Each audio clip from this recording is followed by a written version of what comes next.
The National Stadium Karachi recently underwent a major renovation as part of preparations for the ICC Champions Trophy 2025.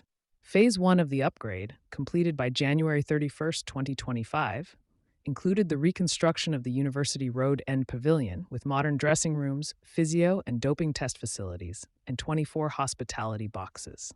New LED floodlights, large display screens, and upgraded seating reduced the stadium's capacity from around 32,000 to 28,000 temporarily. The revamped stadium was officially inaugurated on February 11th, 2025, with a grand ceremony.